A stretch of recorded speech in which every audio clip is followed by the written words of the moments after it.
What up, y'all?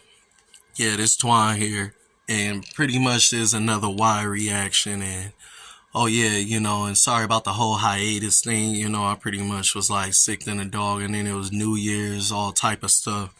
So I'm about to be back. Pretty much doing more consistent work. And I'm gonna try to. There's so much stuff I want to do reactions to because I really want to get into Menace to Society and a whole bunch of movies in New Jack City too along the lines, but this scene kind of leaped out at me because before, I'm gonna try to put my TikTok on my thing or something like that, because like on TikTok they actually like shadow ban me for like actually illustrating this point that's gonna be pretty much shown in this whole scene right here and stuff like that. So thanks for all the support.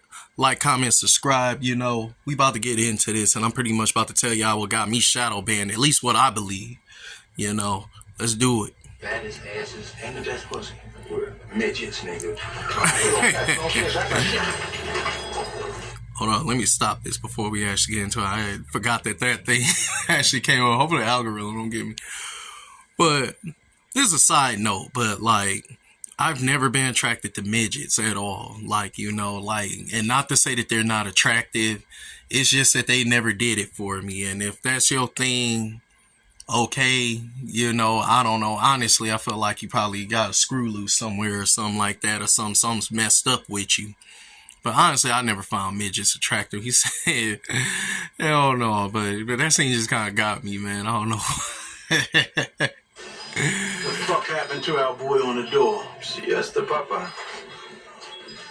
Fix this joke.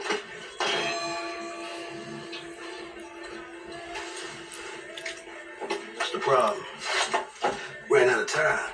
Look at that. How did it get to this point? Like with Prop Joe, what did he expect? Like, what the heck did he expect? Like, he sent Omar to do something with Marlo. He robbed Marlo. And then, like, how to get to this point? And this kind of brings back up to, like, I'm going to go more into this. But basically, when you make money, especially in a business like this, information is what will make you go far. Like, information on everything. And the only way for you to get information is through private investigators. And this is what pretty much got me shadow banned, I believe. Because I guess you can't advocate for the stalking of other people or something. Like because I was basically just saying, like if you're in the dope game, have a stalker for everybody. I'll put a tail on everybody.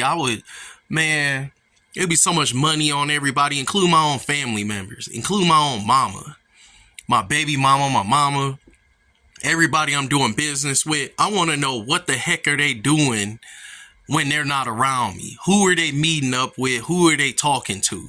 What's going on? I would have a private investigator on everybody. I will have background checks on everyone. I will try to find out as much information as I could possibly can. I will hire, because you can actually hire people for this, and the FBI does this, and a lot of the investigators do this. I will hire professional psychologists to put together psychological profiles of you if I was in this type of game. And I don't know why they had to shadow ban me for saying this, but if you're in the dope game, if you're making any type of money, you should be investing more in information than being flashy. Information is everything. I'm talking about, and this goes all the way back to Sun Tzu. This goes back to like all things. Like, you got to invest in knowing who you're dealing with, especially if you got a wife or a baby mama or like something. Like, you got to find out who or what are you really dealing with. And you can't be willfully blind. A lot of you dudes just want to fall in love so bad. A lot of you dudes want a friend so bad. A lot of y'all want this whole we're gang relationship so bad that you're willing to be willfully blind, knowing that this dude, this girl, even your own mama or family members is grimy towards you. But you don't want to believe it. And then you wonder why you're sitting up in the jail cell. You wonder why you got backdoored. You're wondering why all this type of nonsense is just floating your way. But look at this. Now, Joe, you've been so busy being devious, you done messed around and got yourself caught up in the bed. Yo, Omar, I don't know what you've been... not devious enough. He wasn't devious enough to put a tail on you or everyone around him. Like he's like, I don't know what the heck you could call Come on it. now, Joey. No time for no lies now. Now, see, I need you to be straight. Just like Look how he looking. Co-op sit down. Okay, I know about that. I know you the one got Marlo up in this mess too. Yo, Omar, take a deep breath. So take a deep. Proposition might fall kindly on your ear. But tickle my fancy, fat man. I don't know. Money, drugs, you're Come calling. on now, Say Joey. money, drugs. We coming at this all wrong. See, you the one with the high card. You should speak your mind. You gonna serve up Marlo. You wanna take out Marlo Stanfield? And then that's kind of crazy too. Like the way that Prop Joe was looking at her, like, you're gonna take out Marlo Stanfield.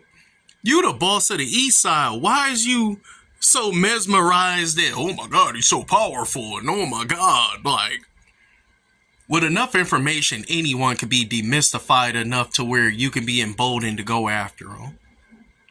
If I was dealing with somebody like Marlo, I would try to find out everything I could possibly find out about this dude. And I would have people stalking him, telling him. I would be paying the people who's even closest to him as double spies.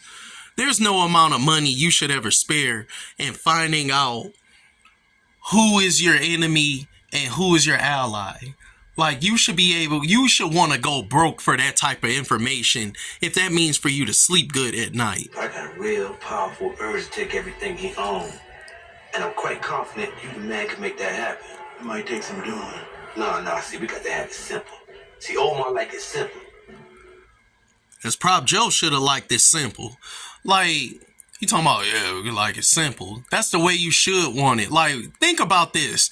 Prop Joe tipped him to a card game just to rob Marlo, just to get Marlo to want to join the co-op, just to get Marlo to run out some New Yorkers. This was a whole elaborate tertiary style plan just to run some people out the East Side that was from out of town. Like what the heck? Like, and I can understand Prop Joe. He looking at it like, okay, but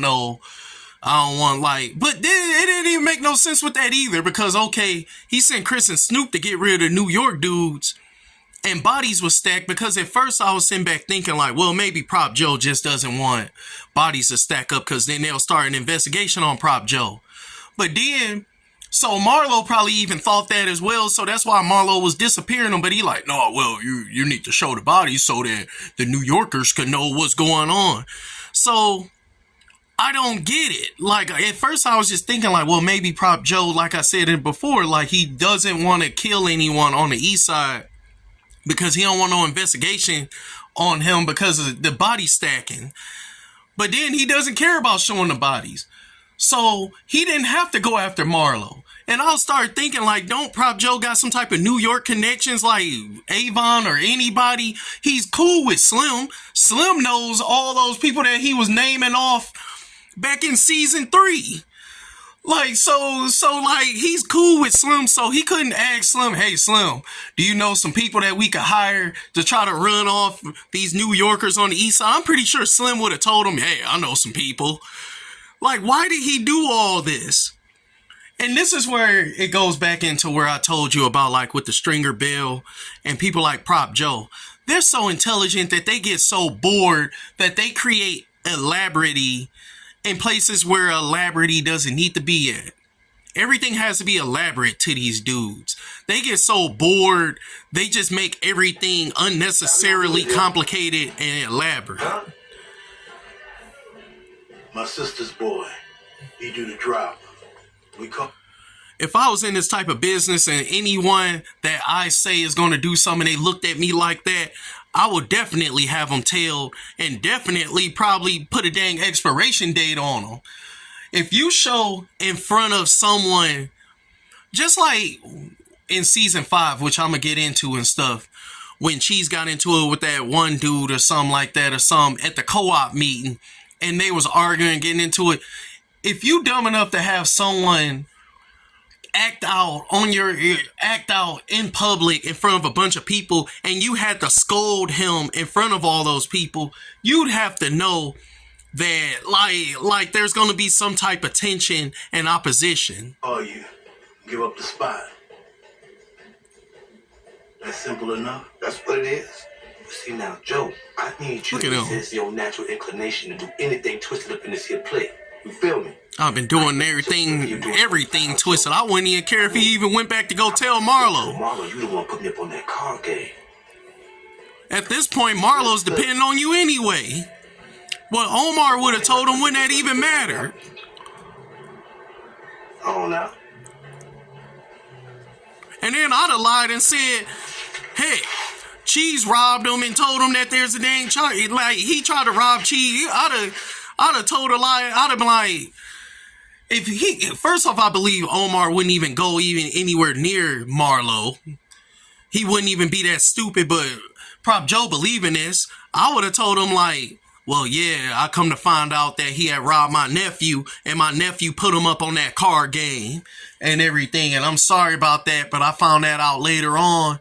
But, you know, I'll make it right by serving him up on you. I'd have set him up for this whole thing, making Omar thinking like, okay, we're going to do this. And me, Marlo, and everybody will dogpile on everybody he thinking that he about to set up to rob everybody. That would have been point blank, period. Yeah, what's up, y'all? Yeah, the camera had let out and stuff, but I was pretty much saying like at this point where Omar is talking about like, oh, you know, like if I feel like going, you know, do something foul, I'm gonna pretty much, you know, I was pretty much elaborating on the fact that like it really wouldn't even matter what the heck Omar would have said. I'd have told a lie and we all would have came at him.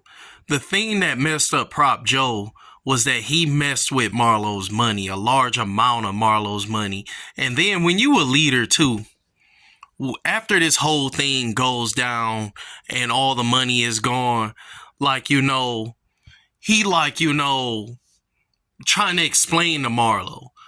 And then I would have been like, well, first of all, I would have never even went along with this at all. I would have been like, hey, you ain't getting nothing. We all about to betray you. We wouldn't care. And I don't even get, but like I said, this is all TV.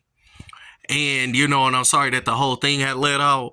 You know, I'm going to try to get more videos out and I'm going to try to edit this over too. You know, I'm trying to get my editing right too.